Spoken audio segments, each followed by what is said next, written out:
guys, and welcome to a review of the DJI Spark. I've had the Spark since it came out, and I wanted to give you my opinion on the Spark. So let's get to it. Alright, DJI Spark. My first drone. I have flown a couple of drones before. I've flown a splash drone, and I've flown the Mavic very briefly. In my first experience with drones, maybe like some of you guys, I was afraid to touch it because I was afraid to crash it. One thing with the Spark, doesn't give you that fear. You put it up and it is stable. It doesn't go anywhere unless you tell it to go somewhere. So I had some issues with the Spark when I first got it. I had one time where I did the hand gesture, I put the Spark up in the air, and it didn't respond to me anymore. It wasn't seeing my hand signals, it wasn't seeing return to home, nothing. And since I launched it from my hand, I couldn't connect to it. So it was sitting there about 12 feet off the ground, just hovering. Finally, it went straight up in the air. I guess it was doing its return to home because it was getting low on power. Went up and then came straight down and was about 2 feet off the ground and stood there and would not land. And at that point, I didn't realize how you can grab it underneath and flip it upside down to shut it off. So I stood there and waited. And I put on some gloves, and I just grabbed it and then turned the power off manually. So from that point forward, I have tried the hand gesture thing once, and it did work. But I find really no use for it because all you can do is take pictures from it. So what's the point of that?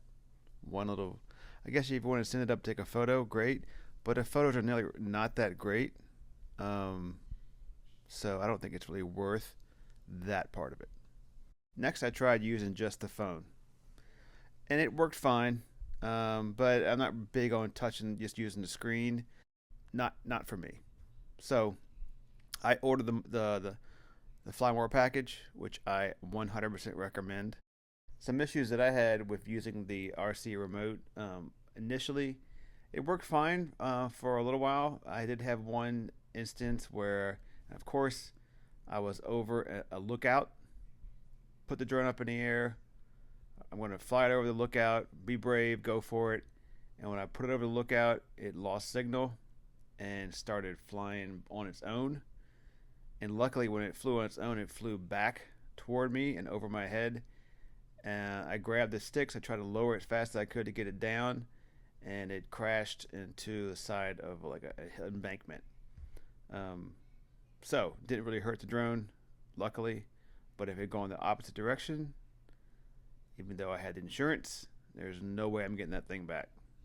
So I got back home, I decalibrated the compass, I calibrated the drone, and then from that point forward, I really haven't had that issue. I've had it lose connection, but never where I couldn't get it back or it did its own thing. So that's great.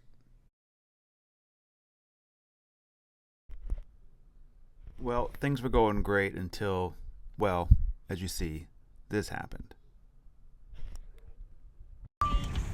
The home point has been updated. Please. Scott.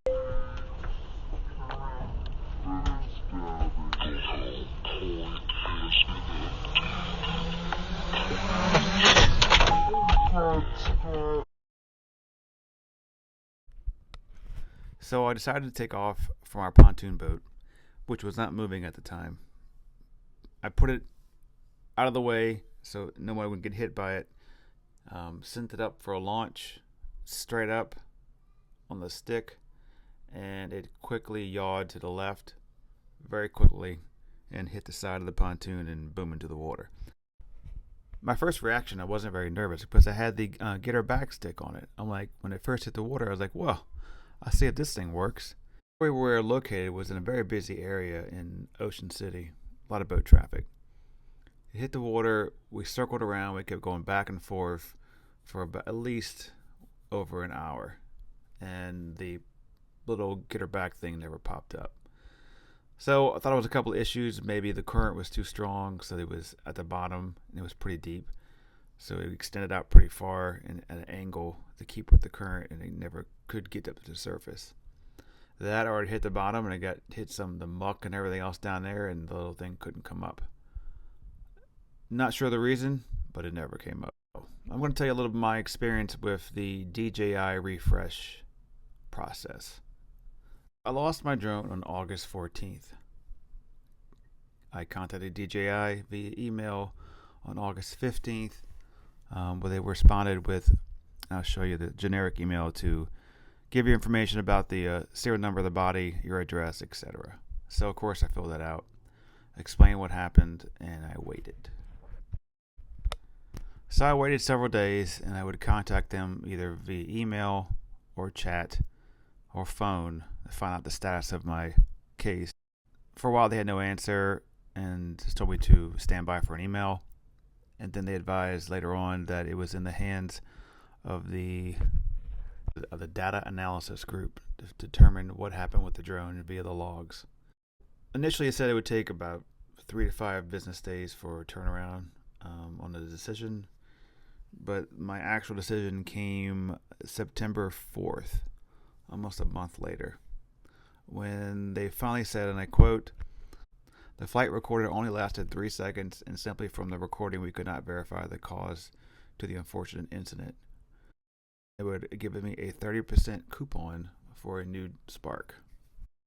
So I purchased the insurance and the drone off of DJI's website, not through a third party.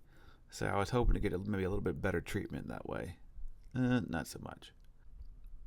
Pretty much what they said, that they couldn't tell, since it was so short, whether it was the responsibility on their side or responsibility on my side. They gave a 30% discount when they can't figure it out, or that was the break on my half, getting 30% off for a new Spark.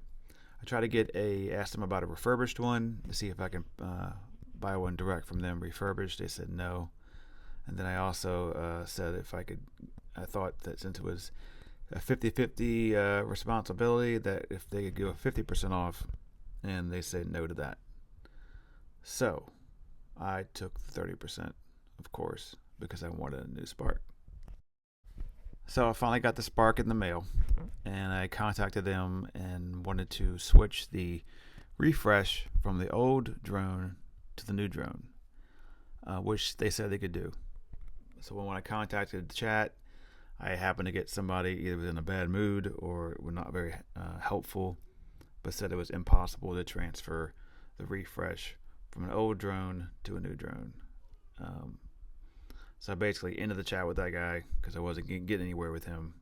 Contacted the people that I've been dealing with before, and after a couple days later on, they were able to transfer the refresh from the old drone that was in the water to the new drone that I have now. So that was good. I was hoping they would pull through and replace the drone, especially since they couldn't figure out whether it was my fault or their fault. And also I had issues with the drone before, which they had on file, either not connecting or losing connection. So I still wasn't 100% certain whether it was my fault or their fault.